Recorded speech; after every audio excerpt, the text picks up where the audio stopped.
You'll be very familiar with our next guest, who's been on the telly for more than 20 years, revving cars in a spectacular way and going on grand tours around the world with two of his friends.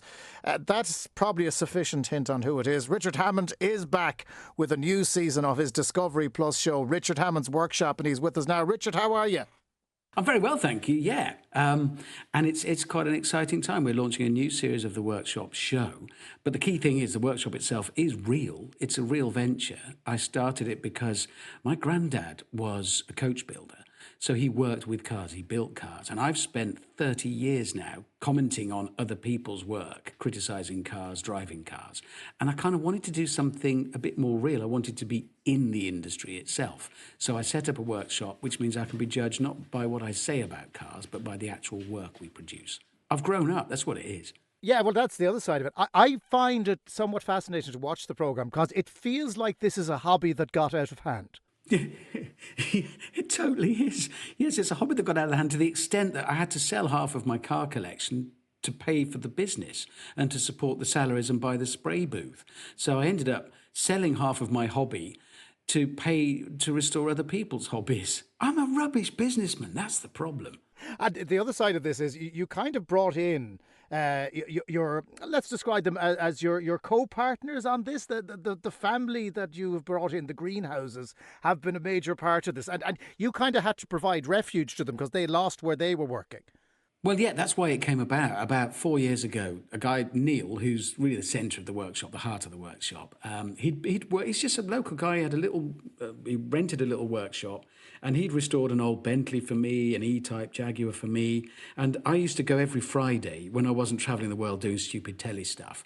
I'd go on a Friday and I'd take fish and chips. We'd have a fish and chip Friday, and we'd just sit on a crate and talk about the cars and the work, and I loved it. But one day I turned up and he was a bit down. What's up, mate? So, well, I'm losing the workshop. They're developing it. So, oh, no, well, that can't happen.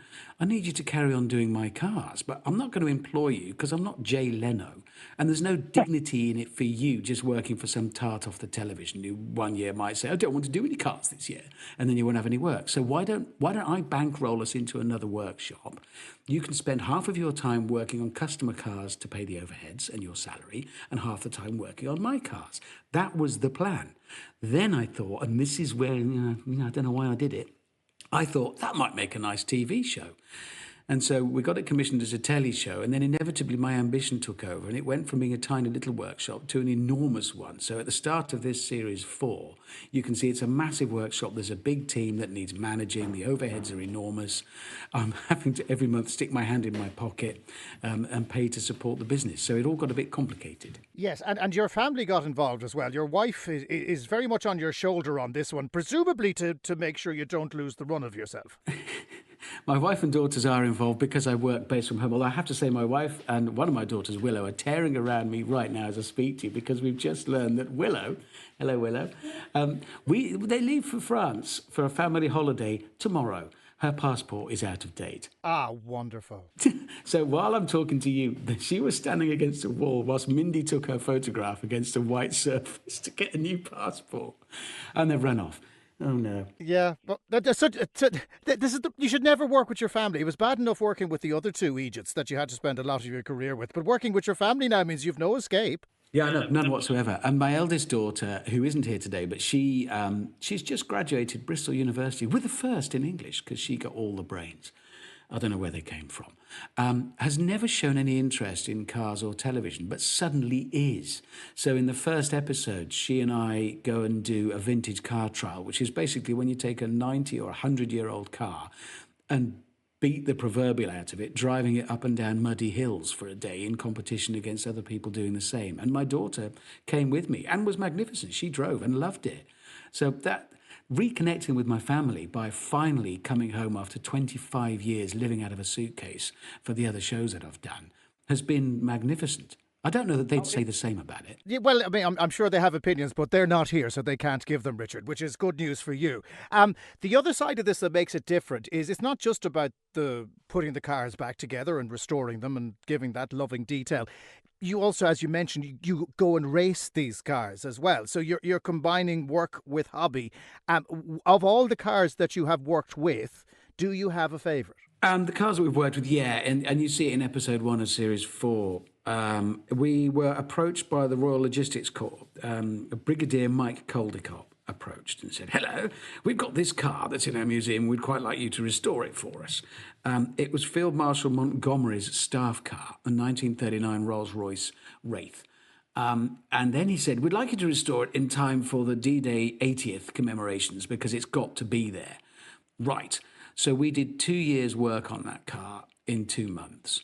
We stripped it completely, remade parts of it, repainted the whole thing, and had the absolute honour of driving it over to Normandy, over to the beaches, around the cemeteries, through the towns that it drove through with Monty in it back in the day. And in fact, Monty, Churchill and Eisenhower all rode in that car, were all seen by the troops at the time of the D-Day landings.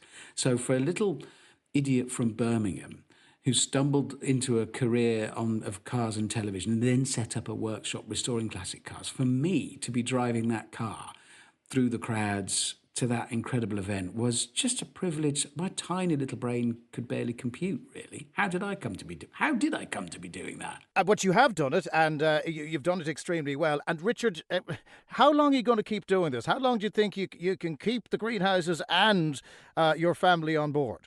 Yeah, the key thing is, this is a real business. It's not constructed for television. It's working now. When the cameras go away, we carry on. We're still doing it. It's got to pay. These are people's salaries and jobs and careers. They're skilled. They've spent years acquiring these skills and abilities, and I can't just switch it off because we're not making telly about it.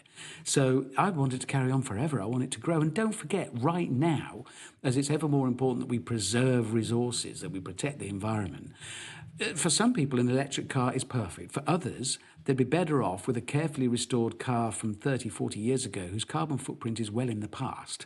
And it can be run on synthetic fuels now that don't involve any fossil fuel. So it's part of the future. So it's not just whimsical and romantic. It's important. It's a big industry and it's going to grow. And I want the smallest cog to continue being part of that. So it's a real endeavour. Richard, thank you very much and wish you the best of luck with it. It's a very enjoyable show, Ciara. It really is. And that's on Discovery Plus.